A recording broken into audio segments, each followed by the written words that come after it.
Mesdames, Messieurs, bonsoir. Les paysans togolais à l'honneur à Dapaon, dans l'extrême nord du pays. Le président Faure a posé une fois encore un acte assez fort et symbolique qui exprime la considération et la valorisation que l'État accorde à ceux-là qui, à la sueur de leur front, travaillent pour offrir aux autres à manger. Les performances agricoles du Togo ces dernières années sont dues à la bravoure des paysans togolais. Vous suivez là l'arrivée du président à Dapaon, salué par de nombreuses personnalités.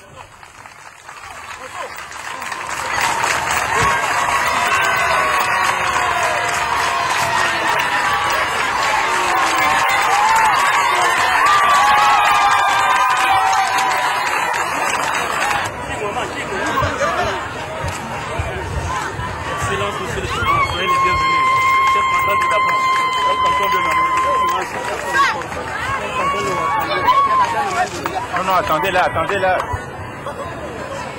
Flou.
Alors, acte numéro 1. Avant de dérouler son agenda du jour, le chef de l'État, en tant que garant de l'unité nationale et chef d'orchestre de la politique de réconciliation prônée par lui-même, a pris la parole pour des mots de compassion à l'endroit des populations et des familles endeuillées par les incidents meurtriers de l'année dernière qui ont occasionné la mort de jeunes élèves. La gorge nouée et la voix pleine d'émotion, voici ce qu'il a dit à l'endroit des familles des victimes. Nous déroulions le programme, vous remercier pour l'accueil que vous me réservez ici. Et vous comprendrez aussi mon émotion, puisque depuis que je viens ici, je viens généralement pour des activités festives, des remises de dons, la campagne électorale. Mais il s'est passé quelque chose de douloureux. Depuis, je n'ai pas pu venir vous saluer. Avant que nous n'entamions la partie agréable, gaie de notre programme, je souhaiterais vous dire que j'ai été très touché. J'ai senti une vive douleur à la perte de nos deux fils ici dans le Grand Togo. Et en leur mémoire, je voudrais que nous puissions observer une minute de silence.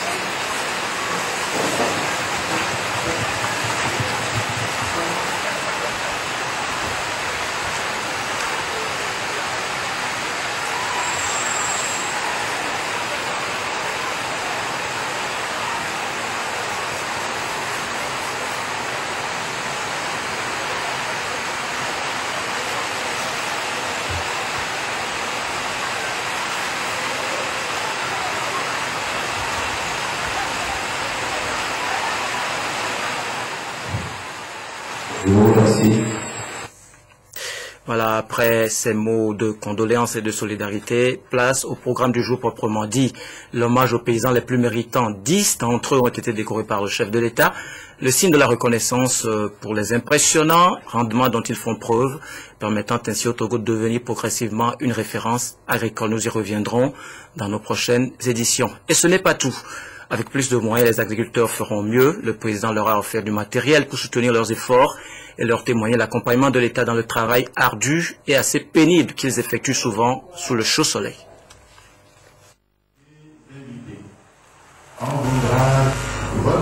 Le président de la République, Faure Essozomna Nyazingbe, en faisant personnellement le déplacement de Dapaon, chef-lieu de la région des Savanes, marque une fois de plus son attachement à l'écoute des populations.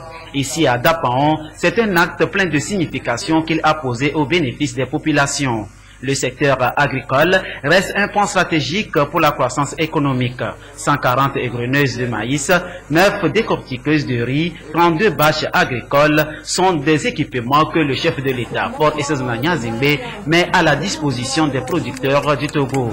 Un geste que les bénéficiaires ont apprécié à sa juste valeur.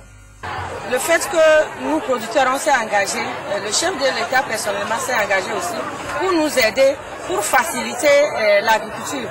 C'est pourquoi, à ce jour, nous avons pu bénéficier des égreneuses pour soulager tant soit peu la labeur que nous endurons dans la production. Aujourd'hui, nous disons merci, infiniment merci pour ce matériel parce que désormais, nous n'allons plus battre nos maïs avec des morceaux de bois, mais ce serait la machine qui le fera à notre place. Aujourd'hui, avec la machine, si je faisais 1 hectare, je peux maintenant augmenter ma superficie en faisant 2 ou 3 hectares. J'ai maintenant la facilité d'avoir rapidement les graines de maïs. Le président Faure Nyazingbe répond ainsi aux préoccupations des producteurs. Ceux-ci sont rassurés des dispositions prises par le gouvernement pour une meilleure campagne agricole 2014-2015. Excellence, Monsieur le Président de la République, votre présence en ces lieux pour la remise solennelle des lots de matériel agricole aux producteurs illustre encore une fois votre détermination à soutenir le monde rural et votre ferme engagement à moderniser le secteur agricole togolais.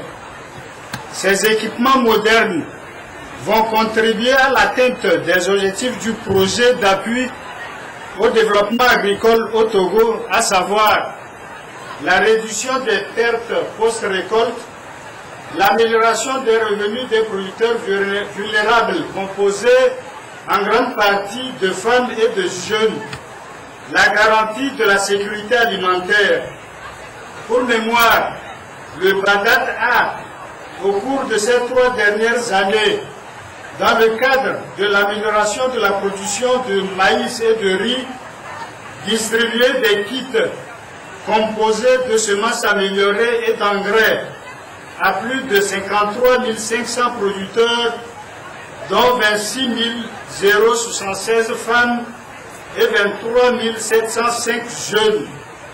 Excellence, Monsieur le Président de la République, la remise d'équipements agricoles aux producteurs sélectionnés à travers un processus participatif s'ajoute à la longue liste des actions visibles que vous menez chaque jour pour réduire la pénibilité du travail des femmes et des jeunes des différentes localités rurales pour ainsi améliorer leurs revenus et bien entendu leur bien-être. C'est un tableau prometteur que le chef de l'État peint ainsi dans le domaine agricole. Les producteurs sont reconnaissants après cet acte de plus de Faure Nyazingbe, comme pour dire mettez-vous à l'œuvre pour le développement économique du Togo. Nous vous soutenons pour barrer la route à la pauvreté. Petits ou grands producteurs, les paysans ont besoin de moyens financiers pour développer leur culture. L'occasion était propice pour les inciter à souscrire à l'APCEF, l'accès des pauvres aux services financiers, la dernière innovation mise en œuvre au profit de la masse sans ressources et exclues du système financier classique. Les équipes de la délégation à l'organisation du secteur informel étaient également de la partie. Elles ont instruit les populations à formaliser leurs activités pour avoir des micro-entreprises assez crédibles et citoyennes. Vous aurez les images dans nos éditions de demain. Et c'est après cet agenda bien rempli que le président de la République a quitté les lieux, salué une fois encore par des paysans très fiers d'avoir été ainsi valorisés et les populations euphoriques.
Il fallait retenir de cette importante activité qu'a effectué le chef de l'État ce jour. Vous aurez les images complémentaires dans nos éditions de demain. Le renforcement des capacités des paysans n'est qu'un infime volet du très vaste programme de modernisation de l'agriculture engagé par le gouvernement au titre du PNIASA, Programme national d'investissement agricole et de sécurité alimentaire. Au plan régional, il y a aussi le PPAO, le programme de productivité agricole en Afrique de l'Ouest, que le ministère de l'Agriculture a mis en branle dans diverses localités. En voici une illustration à Nadoba, dans l'Akiran, avec Nestor Moussou.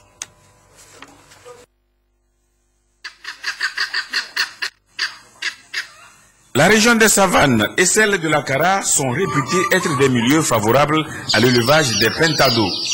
Seulement, cet élevage reste encore très peu productif à cause de la mortalité pouvant atteindre 100% chez les pentados de 0 à 3 mois. Ce facteur est pris en compte par le PPAAO Togo, Programme de productivité agricole en Afrique de l'Ouest. Le programme a permis au CRAS, Centre de recherche agronomique de la savane sèche de l'Institut togolais de recherche agronomique ICRA, de réaliser avec certains éleveurs identifiés le test de l'itinéraire technique destiné à être vulgarisé.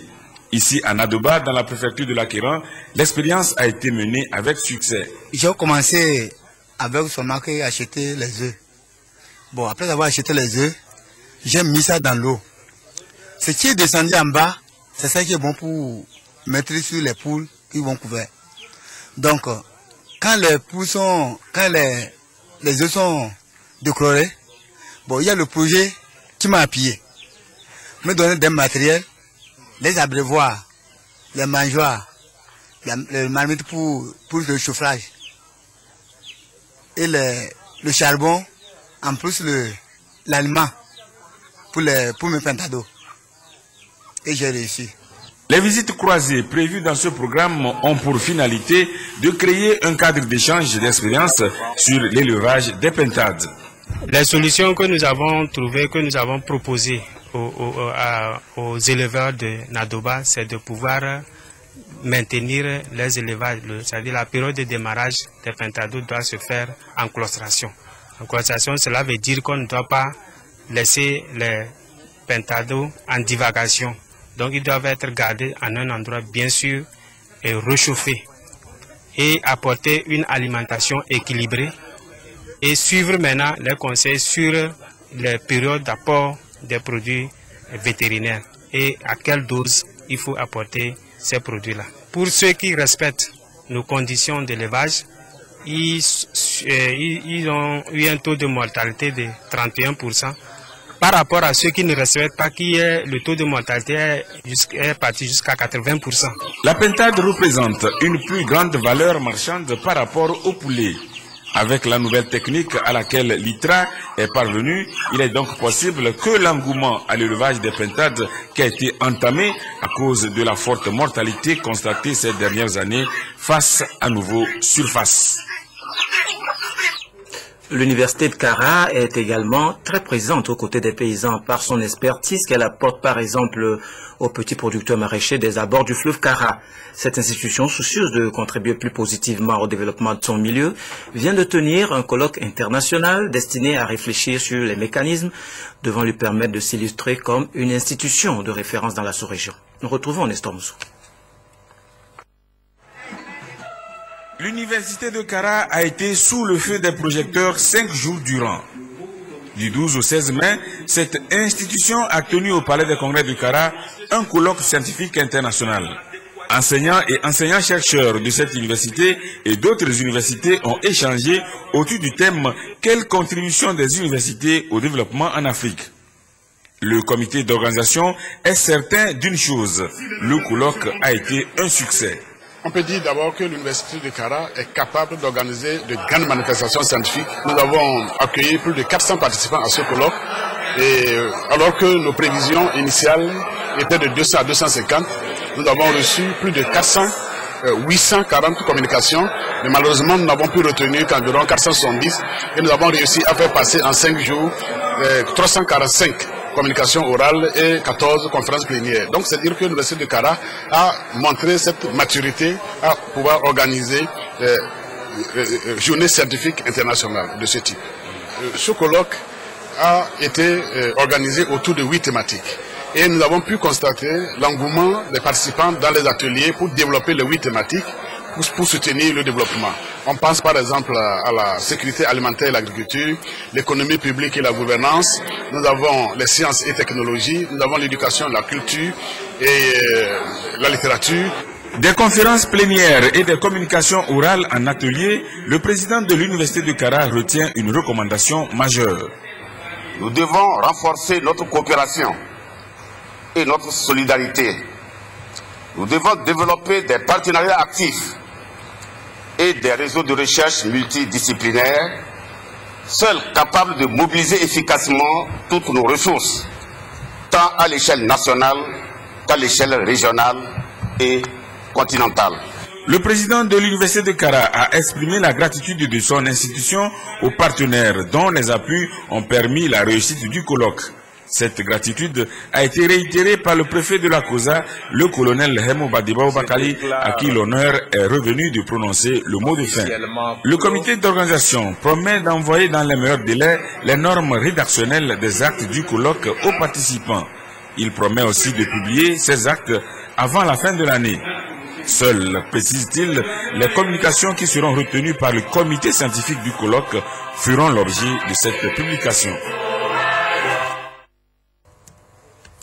La politique de développement des infrastructures, c'est l'autre chantier important pour lequel l'État déploie de gros moyens, mais il est important que ces réalisations soient entretenues afin qu'elles puissent durer dans le temps.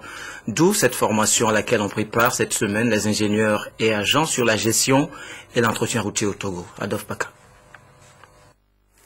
La politique des grands travaux entamés ça et là au Togo ces dernières années nécessite des ressources humaines qualifiées. Aussi, ces lourds investissements ne seront-ils véritablement rentables qu'avec un programme de bonne gestion, de sauvegarde et d'entretien.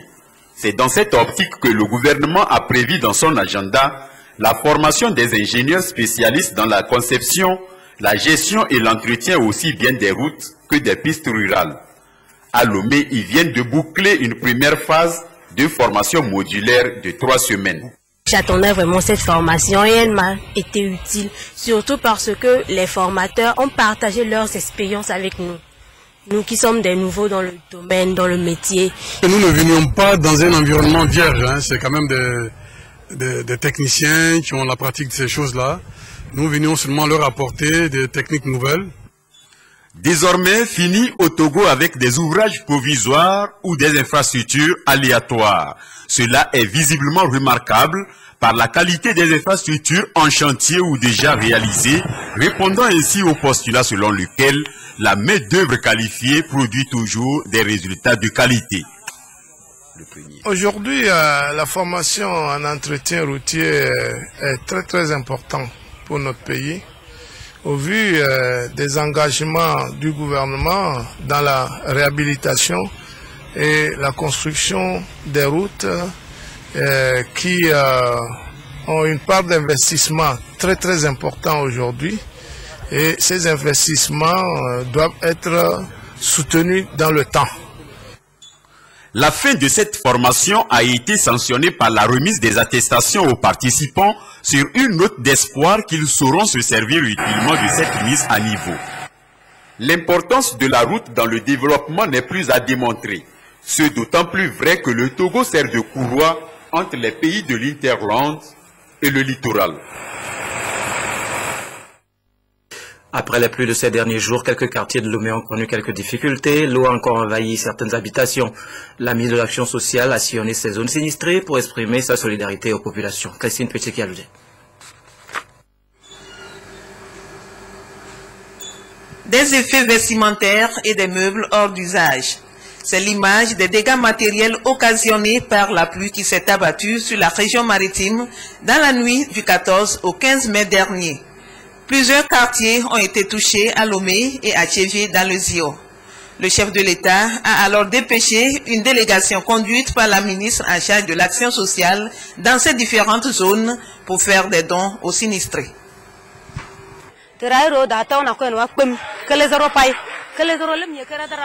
La pluie a endommagé nos biens.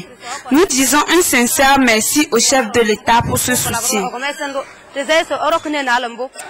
Toute la population remercie largement de ce que le président de la République, M. Faure et vient de montrer encore aux populations. Nous sommes tous contents de ça, son geste humanitaire.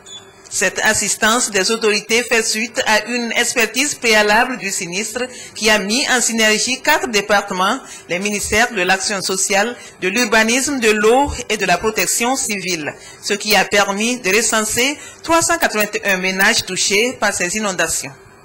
C'est une délégation qui a été diligentée par le chef de l'État pour apporter assistance et réconfort aux populations sinistrées à la suite des inondations. On a apporté un stock de maïs, de riz, de l'huile. On a amené aussi du savon, de l'eau de Javel et évidemment on a tenu compte du fait qu'il y avait des enfants qui sûrement au cours des inondations ont perdu leur cahier. Et donc avec ces kits scolaires et les kits alimentaires ainsi que les kits tels que les couvertures, on a apporté ce secours à plusieurs quartiers de Lomé et aussi à Tchévé parce que c'est important pour le chef de l'État que nous puissions être immédiatement aux côtés de nos populations. Dans certains quartiers affectés, l'inondation serait causée par le débordement des bassins de retenue d'eau. Les actes de violence de Boko Haram indignent le monde entier, les femmes du parti UNIR aussi. Elles ont demandé ce matin une messe pour implorer la miséricorde divine au profit de la libération des 235 filles enlevées par la secte islamiste au Nigeria. Et Soram Teoteo.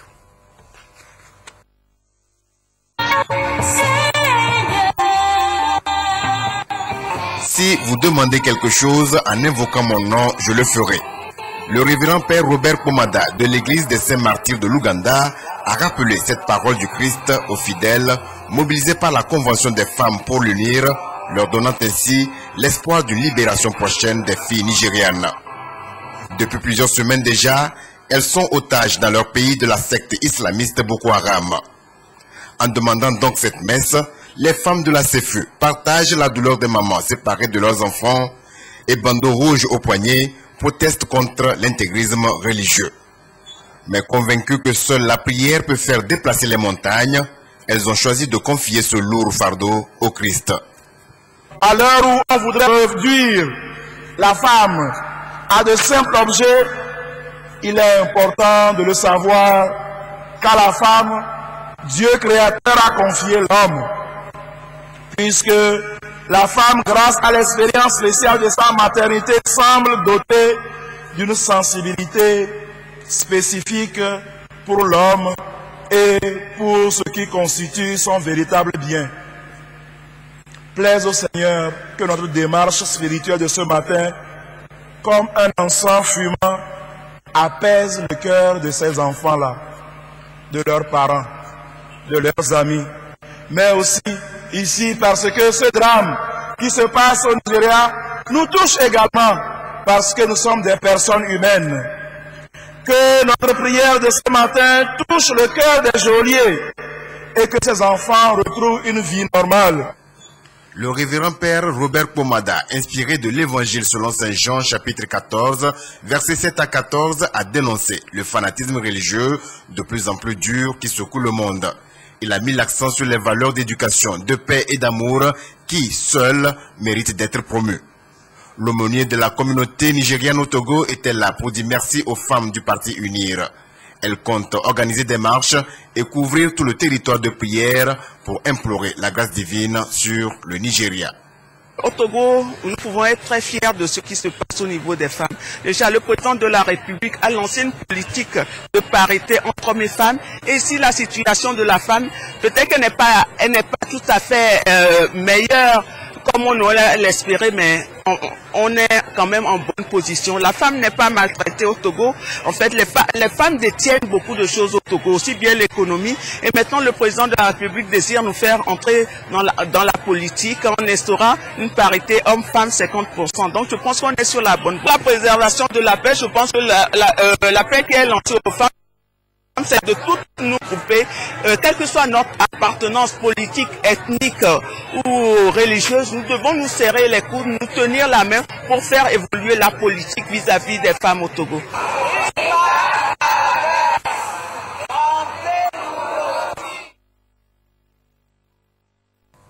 À l'instar des États-Unis et de la Grande-Bretagne, la France est mêlée à cette affaire. Le président François Hollande a convoqué à l'Élysée un sommet sur cette situation sécuritaire précaire qui prévaut actuellement au Nigeria. Heureusement, le Togo est à l'abri de cette situation difficile. Climat propice donc pour la venue de touristes. 600 visiteurs sont arrivés ce samedi à Lomé à bord d'un ferry. Ils vont découvrir les différents sites touristiques du Togo. Nous y reviendrons dans les prochaines éditions. Joie et allégresse ce matin dans le canton de Vakposito, dans la périphérie de Lomé. Le tout nouveau chef a reçu son décret de nomination, document officiel que lui a remis le ministre de l'administration territoriale, de la décentralisation et des collectivités locales. Nathalie Banegué, reportage.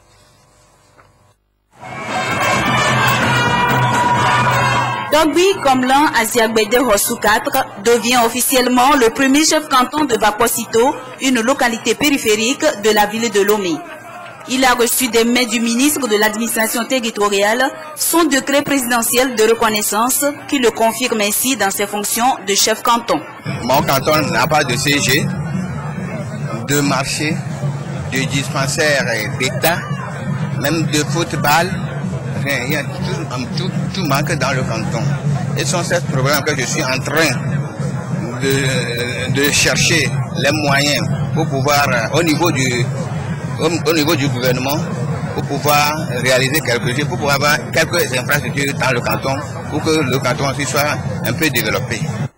Le vœu du gouvernement est de valoriser la chefferie traditionnelle au Togo et de faire d'elle un facteur de renaissance du patrimoine culturel. C'est pourquoi il l'a doté d'un statut spécifique, entré en vigueur le 8 janvier 2007. Nous sommes dans une période où le président de la République souhaite et œuvre inlassablement afin que l'apaisement et la réconciliation s'installent dans les foyers, dans les quartiers, dans les villages, dans les cantons, dans les préfectures et les régions à travers l'ensemble du territoire national.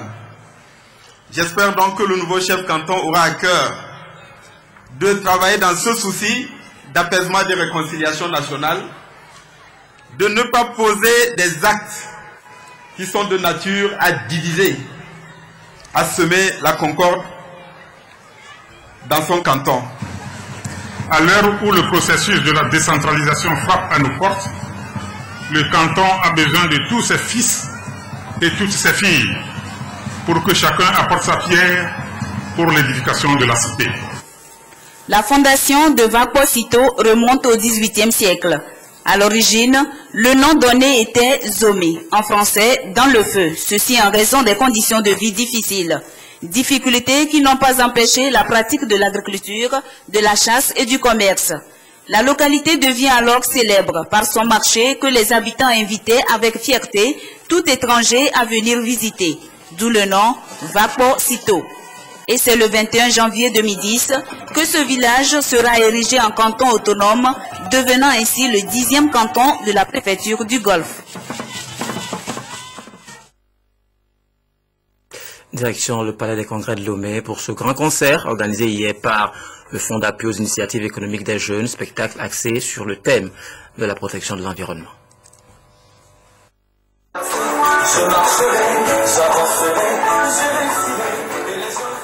Le Palais des Congrès de Lomé pris d'assaut par les jeunes entrepreneurs au rythme de APC Gouta, gospel, rap et du hip-hop, ils ont partagé une folle ambiance récréative pour clôturer en toute beauté les journées portes ouvertes sur l'entrepreneuriat.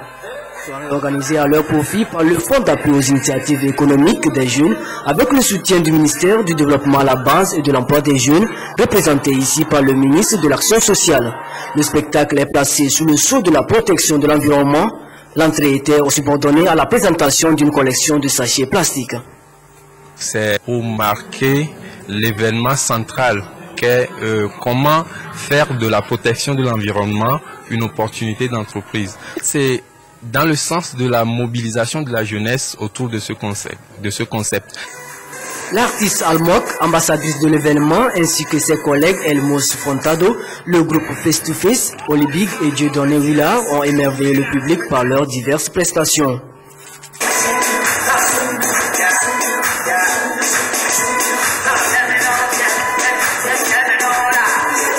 Almok a décidé d'être l'ambassadrice de cet événement parce que Almok tout d'abord est jeune et elle soutient vraiment la cause de l'entrepreneuriat et le développement des jeunes.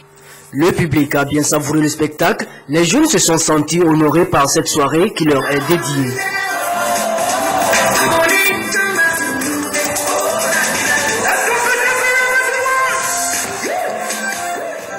J'ai aimé l'artiste Dieudonné.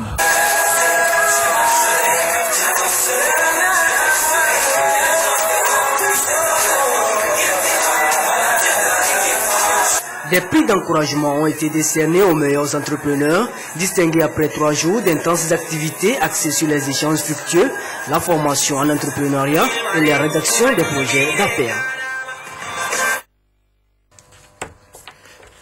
Et puis le 12 juin démarre la Coupe du Monde au football. Je vous laisse découvrir la chanson qui servira d'hymne à ce grand rendez-vous sportif. De quoi emballer le cœur de millions de fans du football. Sous le titre We Are One, Olé Ola, la FIFA a dévoilé la vidéo officielle de la chanson de la Coupe du Monde 2014. Un véritable feu d'artifice de couleurs, de sons et de formes, façon bien brésilienne.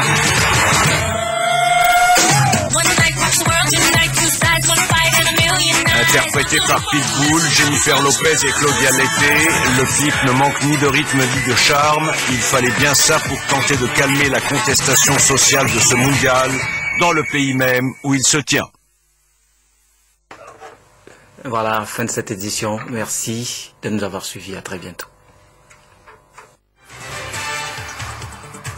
Le président Faure Gnassingbé a honoré ce jour les paysans togolais à Dapaon. Plusieurs d'entre eux ont été décorés, du matériel agricole leur a été remis. Le chef de l'État a profité de cette occasion pour exprimer sa compassion aux familles des victimes des incidents meurtriers de l'année dernière. Les dernières pluies ont encore causé quelques dégâts dans certains quartiers de Lomé. La ministre de l'Action sociale était ce samedi au chevet des sinistrés. Elle leur a témoigné la solidarité de l'État et leur a fait des dons. Et puis, après 3 jours de partage et d'échanges sur l'entrepreneuriat privé, les jeunes de Lomé se sont retrouvés au Palais des Congrès pour une soirée récréative. C'est sur l'initiative du FAEJ, le Fonds d'appui aux initiatives économiques des jeunes. Le spectacle était axé sur le thème de la protection de l'environnement. Et puis, si tout va bien, vous aurez en direct la retransmission des matchs, le football de la Coupe du Monde. À très bientôt, au revoir.